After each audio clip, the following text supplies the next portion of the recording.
Shabbat Shalom, Beshem Hashem, Naaseh Venatzliach. On est aujourd'hui vendredi 11 du mois de septembre, le Kafbet, le 22 du mois de Elul. C'est à partir de ce Shabbat qui arrive, Be'ezrat Hashem, dernier Shabbat de l'année Tashap, une année dont on se souviendra 2020. Be'ezrat Hashem, juste un instant. Et on étudiera donc deux shiurim aujourd'hui, Be'ezrat Hashem, Bli Neder, sur la paracha de Nitzavim Vayeler, puisqu'on a deux parachiotes. Le shiur d'aujourd'hui, désolé de ne pas être prêt, et pour...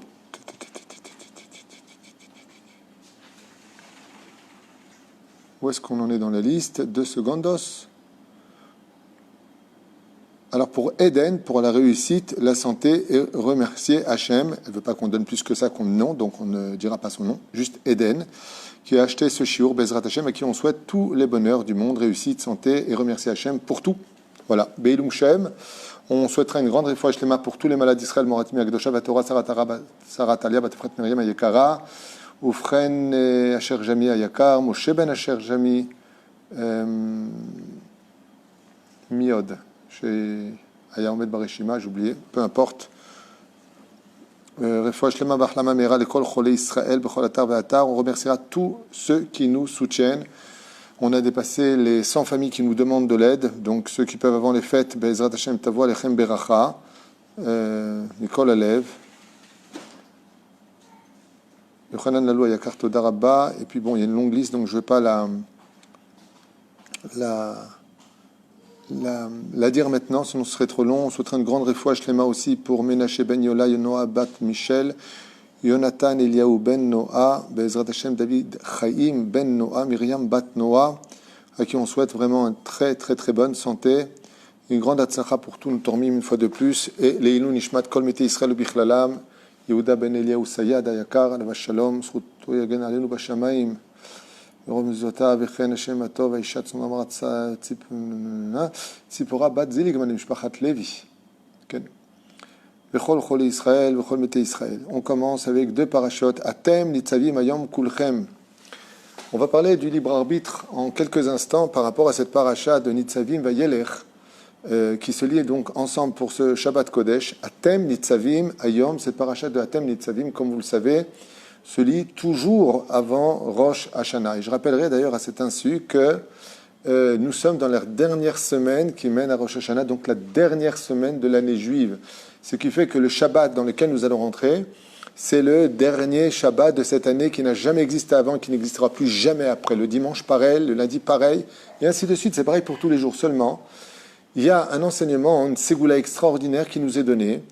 Le Harizal nous dit que c'est entre Rosh Hashanah et Kippour, et il y en a qui disent que c'est aussi avant Rosh Hashanah, comme ça j'avais étudié, mais je ne me rappelle plus où, donc je ne donne pas de référence, qui disent que la dernière semaine avant Rosh Hashanah, si Be'ezrat Hashem, ce Shabbat, tu fais un Shabbat de chant, en plus c'est Shabbat avec, on a ce qu'on appelle dans la parashat Vayelech la Shira, Va'atem Kidvu et Shira Azot, donc l'importance de chanter ce Shabbat, d'être calme ce Shabbat, d'être agréable ce Shabbat particulièrement, d'être extraordinaire ce Shabbat, et surtout le plus d'études prévues, eh bien ça va réparer tous les Shabbatot où malheureusement on n'a pas fait ce qu'il fallait faire, où on s'est mis en colère et ainsi de suite.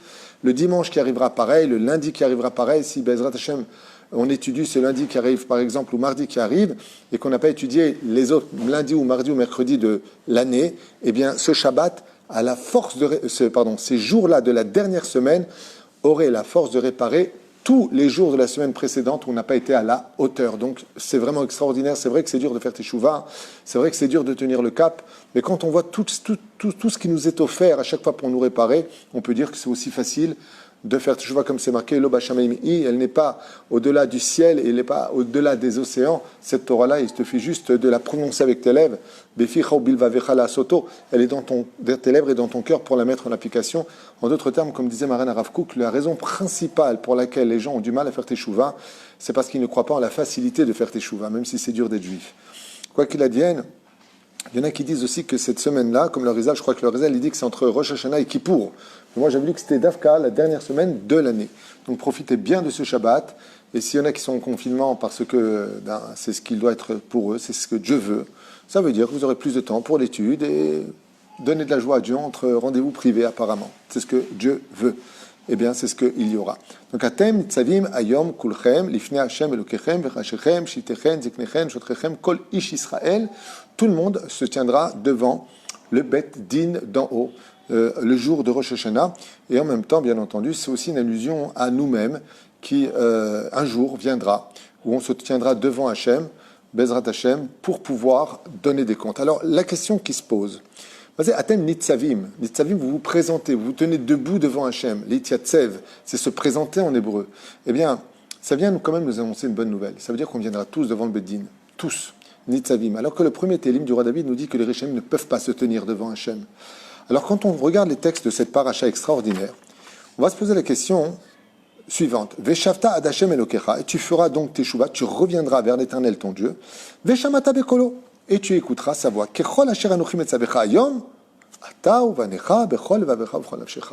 Toi et ta descendance, tes enfants, de tout ton cœur et de toute ton âme. Et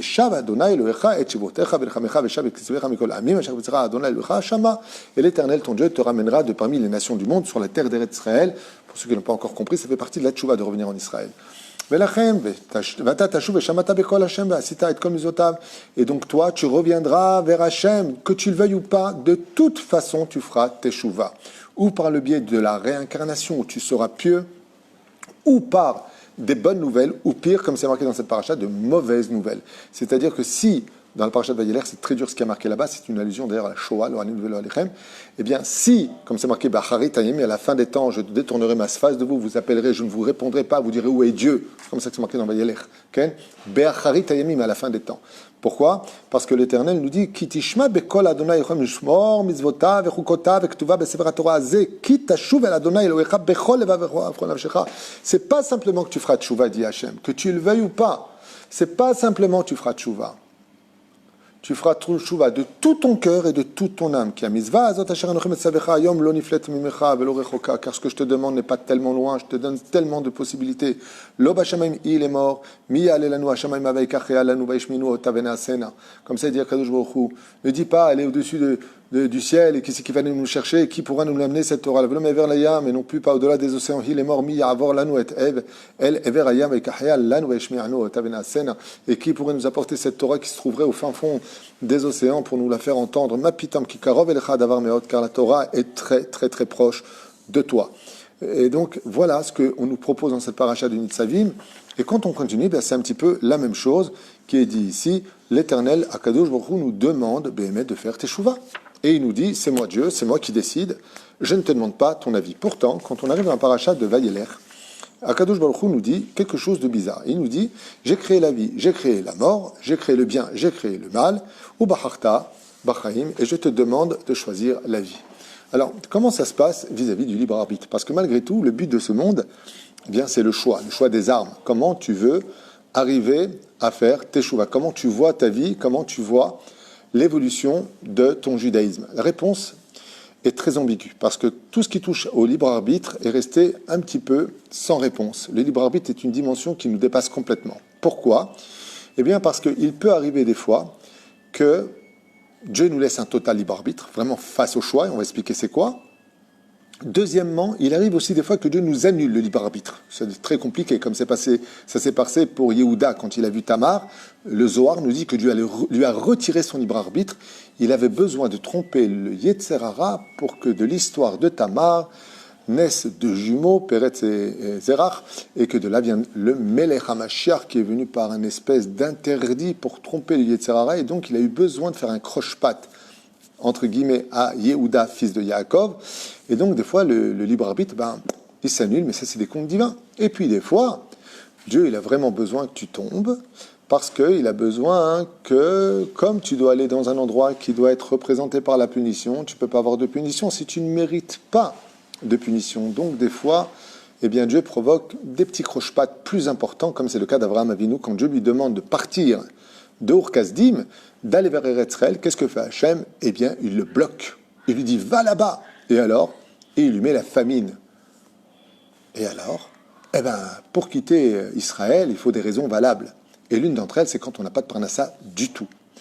Et qu'est-ce que fait Abraham Avinu? Il dit, puisque la halakha me permet de partir, puisque c'est la famine, eh bien, je vais aller en Égypte. Là-bas, il y avait de l'abondance.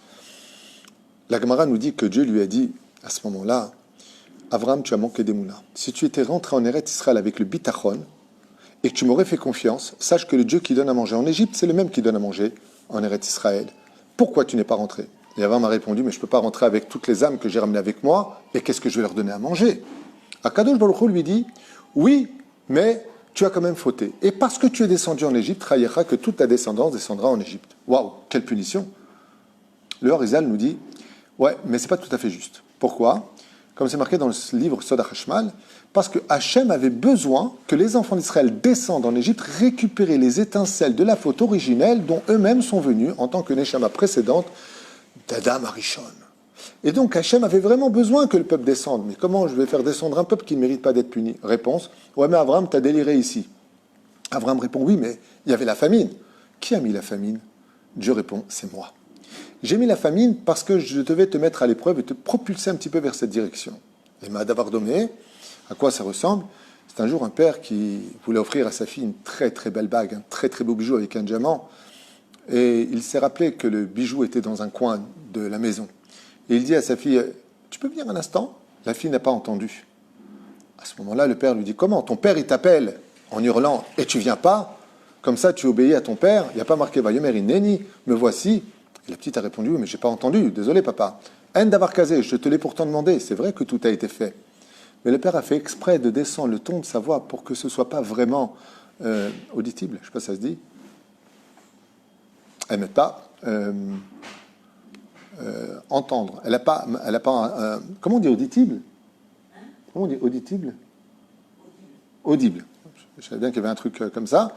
Et donc il a fait exprès que ce ne soit pas audible, de telle façon à ce que la petite soit en doute. Et qu'est-ce que fait le père? Il lui dit, ben, puisque tu ne m'as pas obéi, va dans le coin. Mais ce n'est pas juste.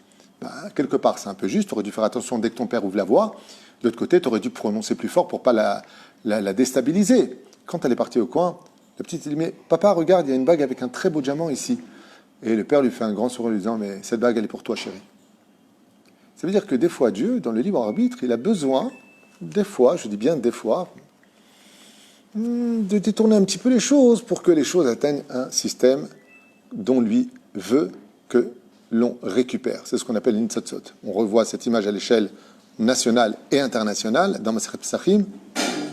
La Gemara elle dit pourquoi Dieu nous a dispersés parmi les nations du monde pour aller chercher les Nitzotzot, les guérim, les convertis du peuple d'Israël. Il fallait bien leur diffuser de la Torah, faire connaître le nom de Dieu. Et pourtant, c'est marqué noir sur blanc qu'on est sorti parce qu'on a été puni. Mais Dieu, il avait besoin un peu de cette punition pour faire d'une pierre deux coups. D'un côté, tu répares, de l'autre côté, tu ramènes avec toi des diamants. Ainsi donc est faite notre Torah. Nous sommes face à une situation dont nous n'avons absolument pas réellement le contrôle des plans divins. On ne sait pas. Pour ça qu'il faut être transparent. Tamim, Tivo, Meshem Elokechem, ne fais pas des comptes avec Dieu. Dieu te dit, fais tchouva, je fais tchouva. Je ne sais pas si Dieu t'avait besoin que je tombe pas, pourquoi je suis tombé ce jour-là, pourquoi j'ai réussi ce jour-là. Ani le Kloum, la Torah nous donne le mode d'emploi. Tamim, Tiou, Imachem Elokechem. Ça veut dire quoi? Top, il y a marqué quoi? J'ai fait une faute, je ne rentre pas dans les comptes divins. Dieu, est-ce que tu voulais ou tu ne voulais pas? Est-ce que ça fait partie d'un plan à toi? Je ne rentre pas là-dedans, je n'ai pas le niveau. Le pied à la chak, c'est marqué, fais tchouva de tout ton cœur et de toute ton âme. Si tu es tombé, eh bien relève-toi. Le joker de la teshuva est là pour toi à chaque moment. Alors qu'est-ce que c'est donc ce qui peut être dans nos mains vis-à-vis de ce que l'on appelle le libre arbitre? Quand on revient dans l'origine des temps, qu'on parle du libre arbitre, pour la première fois de l'histoire, on nous parle de l'arbre de la connaissance du bien et du mal. Essayez d'imaginer devant vous un arbre. Alors un arbre, c'est composé d'une racine sous terre, d'un tronc, de branches, et ces branches elles-mêmes engendrent d'autres branches. Une qui va des fois à droite, une qui va des fois à gauche, avec des feuilles et souvent des fruits au bout. Voilà à quoi ressemblerait plus ou moins un arbre, vu sa hauteur et sa largeur. C'est tout. Voilà ce qu'on peut imaginer. Le mot arbre en hébreu se dit etz, qui vient de la Gemara nous dit dans Masechet Brachot du mot etza, qui veut dire conseil. La vie, c'est l'arbre. C'est pour ça que l'homme est appelé l'arbre des champs, comme on l'a lu récemment, car Adam ou Est Asadé. L'homme est comparé à l'arbre des champs. Ça veut dire quoi? Ça veut dire que le Créateur du monde nous dit, regarde, j'ai mis devant toi des possibilités. Ce que j'ai pour moi, qu'est-ce que je te donne? La vie, la parnassa, la santé, la réussite, le mazal, tout est entre mes mains. la pluie, la résurrection des morts, comme dit la Gemara dans Ta'anit. Mais sache une chose, je vais créer un ange. Cet ange va s'appeler Satan, le Satan. Puis le Satan, lui aussi, je vais lui donner des armes. C'est pour ça que je te demanderai de ne pas suivre d'autres dieux, car je vais faire de lui un autre Dieu. C'est-à-dire, qu'est-ce qu'on appelle un Dieu? Une personne que l'on pourrait écouter. Car qui est Dieu dans ce monde? Celui que l'on écoute. Si Dieu il dit quelque chose et tu ne l'écoutes pas, tu n'as pas fait de lui un Dieu. C'est pour ça que toute la fête de Rosh Hashanah est basée essentiellement sur la dimension de Hamelech, faire de Dieu un roi. Mais la reine, le Satan, lui aussi, aura les moyens, parce que Dieu les lui donne, de donner la parnassa. Si tu travailles malhonnêtement, si tu triches, si tu mens, si tu arnaques, il donne la parnassa. Il peut donner aussi la vie. Eh oui, quand tu fais un mamzer, quand tu fais un enfant qui est interdit par la Torah, c'est certainement pas Dieu qui le donne, cet enfant. Le Satan a le droit, lui aussi, de faire naître des gens impurs. La santé, il peut te donner aussi le mazal, comme les shedim, les shindalet. Quand tu veux être leur serviteur, eux aussi te donnent quelque chose. Faut bien que le chien, pour qu'il avance, on lui donne son sucre. Donc automatiquement, quand on travaille pour les forces du mal, eh bien, on a aussi la réussite, mais elles viennent de la sitra achara. Vous savez, c'est comme ces babottes, ces personnages qui se font passer pour des rabbins et qui disent des vérités. Et des fois, on se demande, mais bête, comment ils savent? C'est des navis ou des navets? On se demande d'où ils sortent.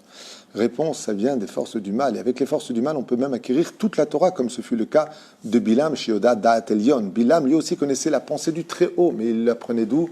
En allant avec son ânesse, faisant Zera Levatala avec son ânesse, épousant son ânesse, lo alen velo alechem.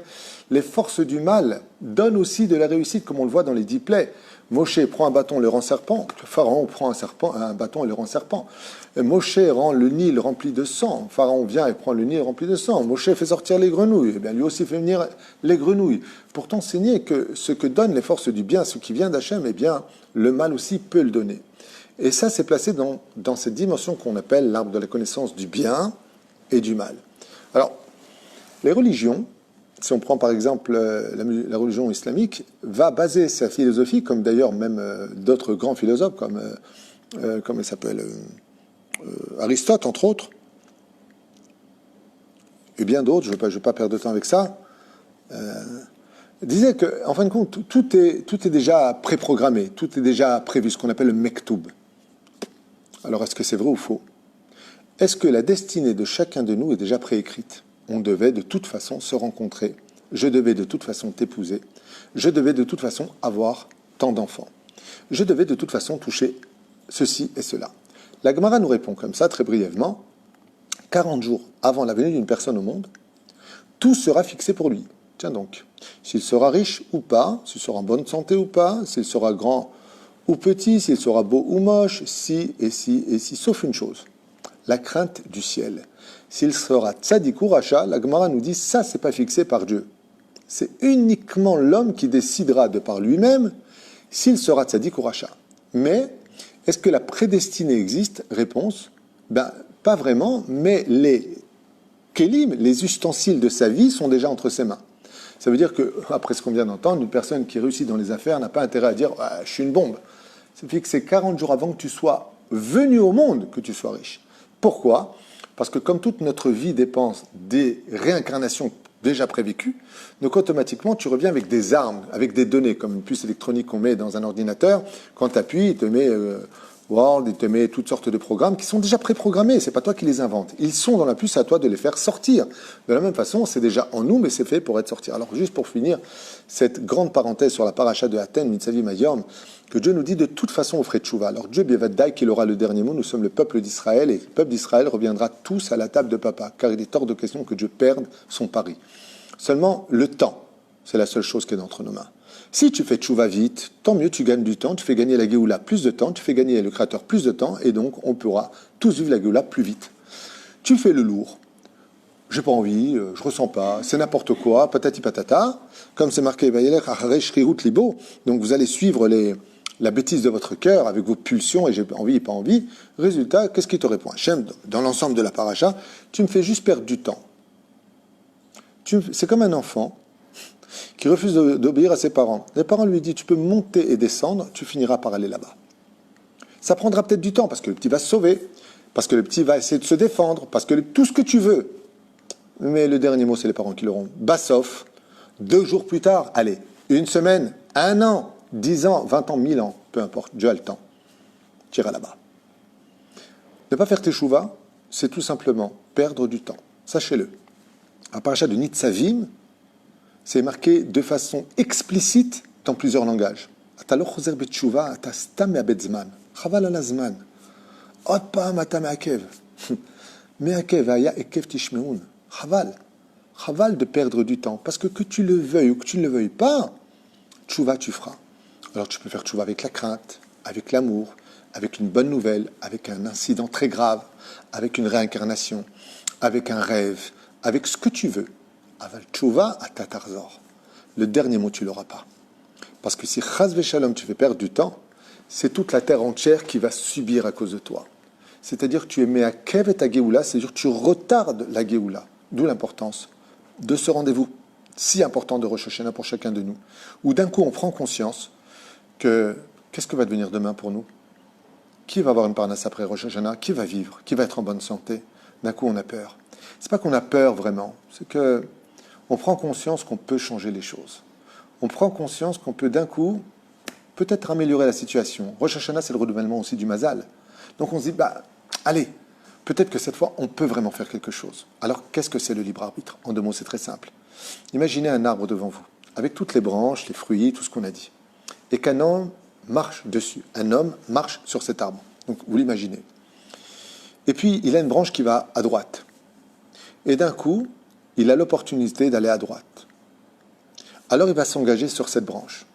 Mais est-ce que sur cette branche, les autres branches qui s'y trouvent et les fruits et les feuilles qui s'y trouvent, est-ce qu'elles ont déjà été préparées? Réponse oui. L'arbre existait depuis la création du monde. Mais par contre, si tu avais décidé d'aller dans la branche de gauche, là aussi tout était préparé. Les Chachamim nous disent que la dimension qu'on peut comprendre en tant qu'humain du libre arbitre, c'est juste le choix de prendre la branche de droite ou de gauche. Mais ce que tu rencontreras sur la branche de droite t'attendait déjà depuis la création du monde. En exemple, ça veut dire quoi?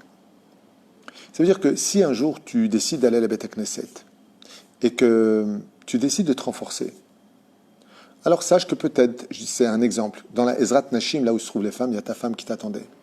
Celle qui était prévue pour toi depuis la création du monde, elle est là-bas. Celle qui emmènera tes enfants au Talmud Torah, qui te respectera, celle qui aura de la valeur, Baruch Hashem, des valeurs humaines, celle qui aura des valeurs familiales, elle était là, elle t'attendait. Et si tu décides donc d'aller à la synagogue, les escaliers montent, comme on en a déjà parlé. Donc tu décides de t'élever. Mais si tu décides de descendre, en boîte de nuit, les escaliers souvent descendent, eh bien là-bas aussi, tu as une fille qui t'attend. Et là-bas aussi, cette fille-là, elle sera là pour toi, depuis la création du monde. C'est-à-dire que ce qui se trouve sur les branches existe. Oui, la prédestinée existe, mais personne ne t'a dit d'y rentrer. Ce qui fait que quand tu rentres dans une branche, quand tu t'engages vers une branche, tu regarderas qu'il y a encore une branche qui va à droite, puis encore une branche qui va à gauche. Une fois de plus, tu as le choix. Tu peux te retrouver dans une situation d'interdit, mais d'un coup, une branche s'ouvre à toi. Ça s'appelle la branche de Pessah, Shavuot, Sukkot, Rosh Hashanah, Kippour, Hoshana Rabbah, Chanukah, Purim, tout le mois d'Elul. Toutes les fêtes juives sont une occasion de changer de mauvaise branche. Tous les jours de ta vie, tu peux changer de feuille. Tous les jours de ta vie, tu peux orienter en disant « Stop, j'arrête, qu'est-ce qu'il y a? J'étais du côté gauche, Sitra Ahara, maintenant je vais aller du côté droit. » Alors qu'est-ce que c'est dans ce cas-là, le libre arbitre, si tout est en réalité prédestiné? C'est tout simplement un point. Le point du rendez-vous fatal, à savoir mettre en face à cette branche, est-ce que je vais à droite ou est-ce que je vais à gauche? Si je vais à droite, je suis la halakha, je commence à respecter les lois de la Torah, des mitzvot et des bonnes actions. Je commence à comprendre que je ne suis qu'une créature, surveillée par un créateur à qui je rendrai des comptes, et de toute façon, je devrais l'écouter tôt ou tard. Alors je vais à droite. Akadosh Baruch Hu, il te dit Kol HaKavod, voilà ce qui t'attend. Tu vas rencontrer le Rav qu'il te fallait, tu vas rencontrer, et peut-être des épreuves sur ta route, parce qu'il faut bien voir si vraiment tu tiens à ta teshuva. Et puis si tu décides d'aller à gauche, eh bien, là-bas aussi, tu as le mauvais copain qui t'attend, les joints, les meufs, toutes les mauvaises choses qui t'attendent. Parce que ça aussi, ça t'attendait. Dieu t'a mis devant toi 2 chemins qui se divisent eux-mêmes par 2 chemins, et ce, à l'éternité, jusqu'à ce que tu finisses ton dernier souffle sur terre, à savoir, est-ce que tu ne veux pas une fois dans ta vie prendre le bon chemin? Le chemin du choix, c'est celle de dire, moi je me mets avec celui qui tient tout dans les mains, celui qui vient de la bénédiction, et Ashira Azot, comme c'est marqué ici, Bezrat Hashem, Aïdoti Bachem Ayom, et Hashem et Haaretz, Achaim ve'Amaved, Natetil Fanecha, Bracha ve'Aklala, et je vous traduis le mot.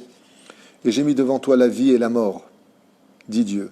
Natatil Fanecha, Beracha ve'Aklala, et j'ai mis devant toi la bénédiction et la malédiction. Ou Bacharta Bachaim, et tu choisiras la vie, dans le parachat de Nitzavim, Lemaan Tichye, Ata Vezar Echa, afin que tu vives toi et toute ta descendance. À nous de voir si on a envie de vivre et de faire vivre notre descendance sur un chemin qui mène à la félicité ou bien à l'illusion de passer de bons moments sur terre qui s'effaceront aussi rapidement qu'une personne qui tire la chasse. Excusez-moi pour l'image employée, mais c'est exactement ce qu'offre le Yetzer Hara. Des bons moments qui disparaissent aussi vite que quelque chose que quand on tire la chasse. Il ne reste plus rien de ces moments, juste les égouts. Ensuite, aller nettoyer, ce qui est vraiment dommage. Paratzat Nitzavim, Shinske Bezrat Hashem, de tous venir devant Hashem pour la Rosh Hashanah, Yom Shabbat et Yom Rishon, en disant à Hashem, tu sais quoi Hashem, tu peux tout calmer, c'est bon, on a pris le bon chemin, on va à droite maintenant, Bezrat Hashem, la droite c'est le Chesed, Chosrim Bitshuva Lefanecha, car de toute façon, il n'y a que toi pour nous. Baruch Adonai Leolam Amen, V'Amen, V'Shabbat Shalom, on se revoit dans un instant pour le prochain cours.